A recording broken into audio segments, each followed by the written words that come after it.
Hi guys, welcome to my channel and to my journey in beauty. Today's video is my November top 3, bottom 3 plus a palette. If you're new to my channel, welcome. I'm so happy to have you here. And the way I do my monthly favorites is I tell you 3 things I've been loving on this month and 3 things that I have not been loving this month. Plus, as a bonus, I always tell you what palette has been my favorite throughout the month. So let's go ahead and get over with the bad news as usual. The first thing, no surprise and no shade either, I have a BoxyCharm product. This is the Bodyography Pro Makeup Brush Cleaner. It is 2 fluid ounces and I did receive it in my November BoxyCharm.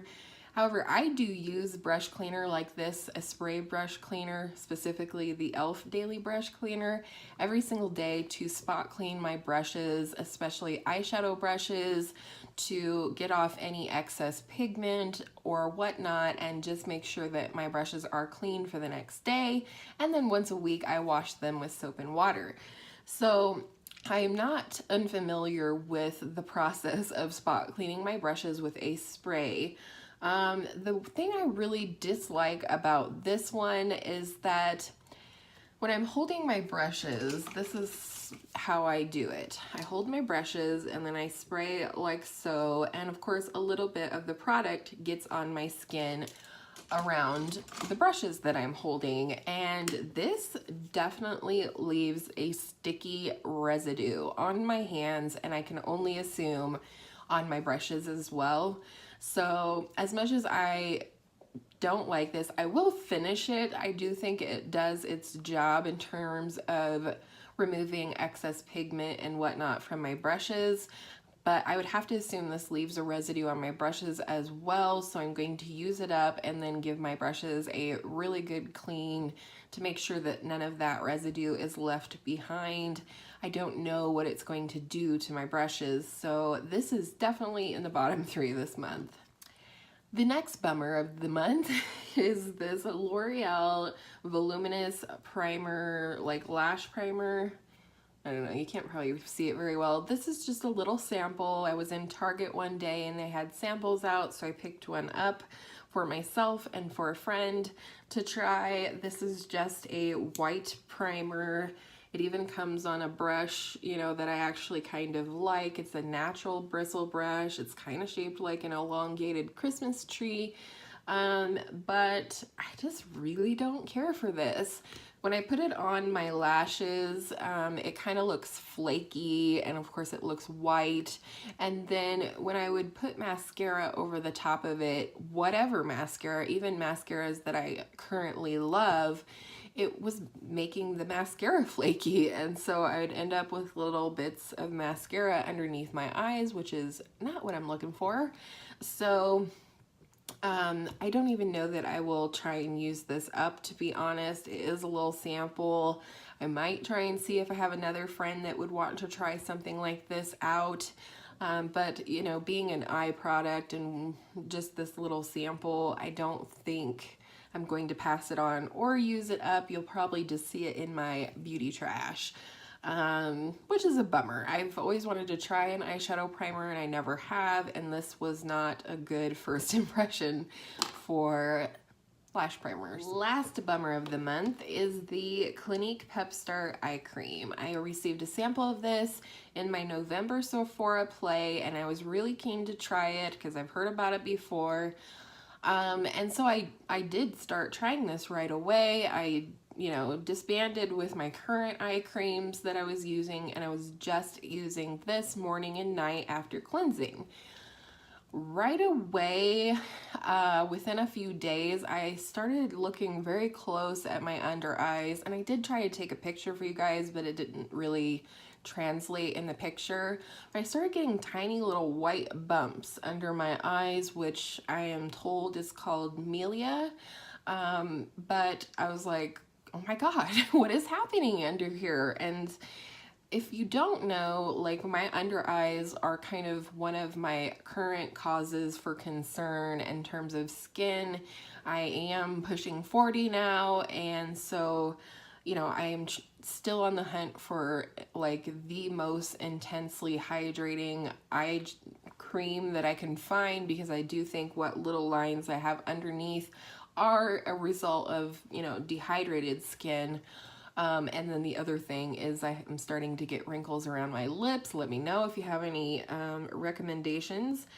So I immediately, you know, I kind of hypothesized that this was the culprit of the milia underneath my eyes, and so I stopped using this, went back to my old eye cream routine, and within 48 hours they were completely gone. Within the first 24 hours I saw an immediate reduction. The little bumps were smaller, and within 48 hours they were gone. So this is the culprit, and I'm gonna pass this on to somebody else. It may just be that my under eye situation is different, but I'll pass this on to somebody else with a disclaimer, of course. And you know, I'm glad I got to try it. I'm glad I didn't decide to try it by way of purchasing a full size. That would not be great.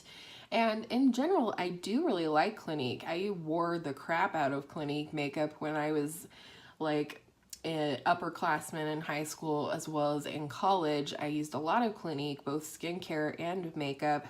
So I do like the brand, but this is a hard pass for me.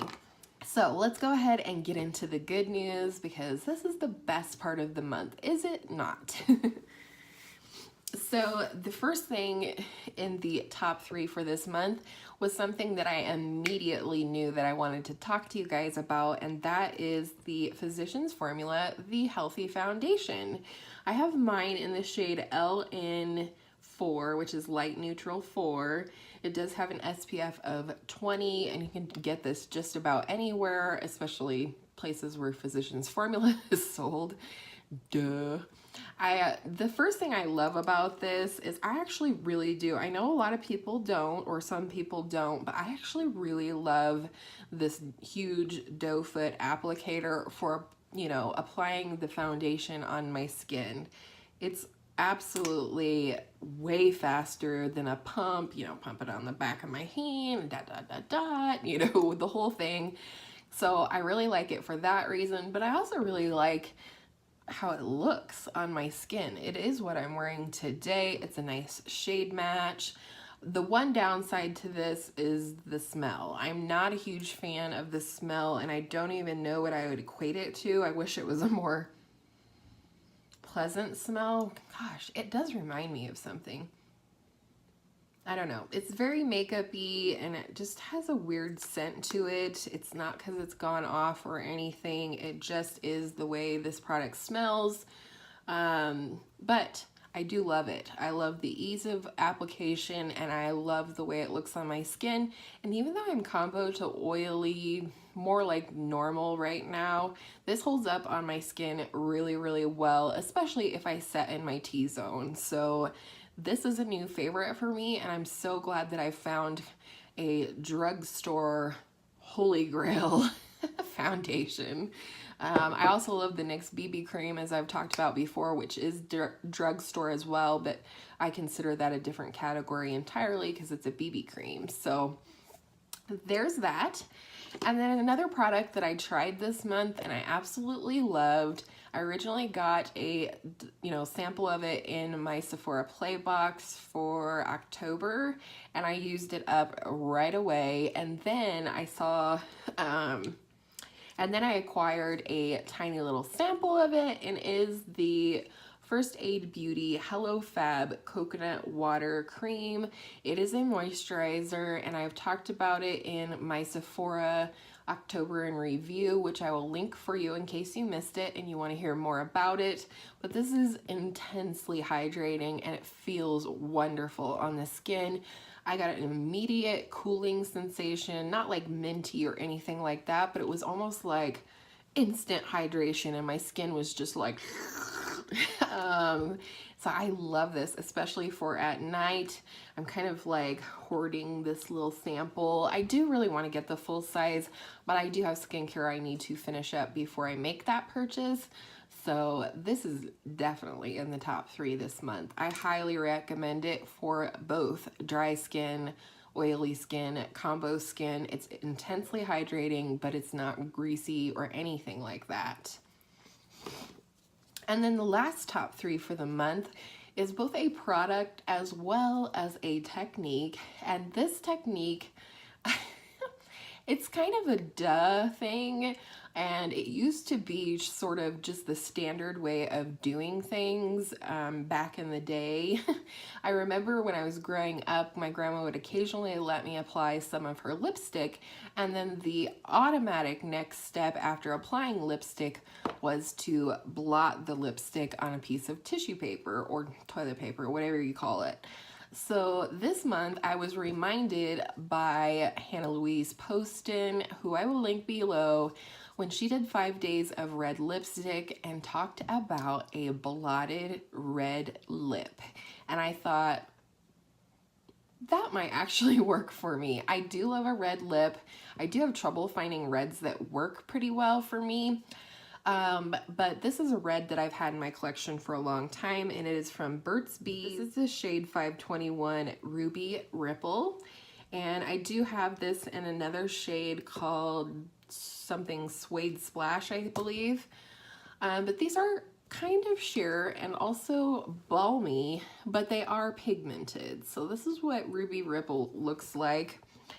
Swatch it for you. But the main thing that I loved about this product this month was the way that I used it this month. And which is great because I never used this because of its sheer formula.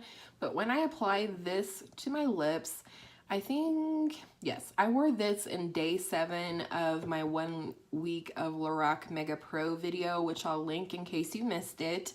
But I wore this on the very last day, and I blotted it and I reapplied, and then I blotted it again, and that it just looked like a stain, like you had been eating a popsicle or drinking some fabulous wine or something like that. And it was just soft and feminine, and it just felt sexy almost, which I'm not a big fan of that word. But the blotted lip was definitely a fave for me this month, and I loved using this Burt's Bees lipstick to get that effect. And last, the palette of the month is something I've been wanting for quite a while, and before I went on my November no buy, I did go ahead and pick up this palette as well as another palette, and it is the Urban Decay Born to Run palette. I love this thing. You would have seen a lot of this palette in my 7-day fall color challenge wrap-up video, which went up on Monday. Today when you're seeing this, it is Wednesday. I used this a lot for that color challenge. We're doing fall colors, and it was super easy to reach into this palette and create some of those looks. So I can definitely say with full confidence that this is a favorite. I have used almost every shade in this palette. I think the only shades I haven't used would be Guilt Trip and I think Accelerate. I never did end up using, but the rest of the shades I used. And this is not a review for this palette, but I love this. I love the formula. I love how it applied on the eyes. This was really, really easy to work with. And this is the kind of stuff I'm interested in seeing from Urban Decay. I love this. I love my Distortion palette. I think they're very unique in comparison to like the Naked palettes, for example. So I'm gonna swatch just a couple of my favorites for you. All right, look at these. They're so pretty. So this top pink shade is called Wild Heart. I used that in my berry look. The second shade is called Blaze, and it's probably not going to translate as much as I want it to on camera, but it is a gold, but it has a nice soft pink shift to it. So I also used that in my berry look as an inner corner highlight.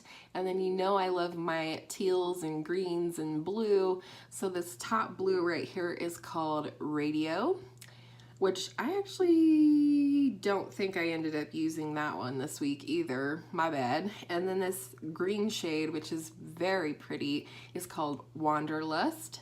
And then this lighter teal down here is called Big Sky.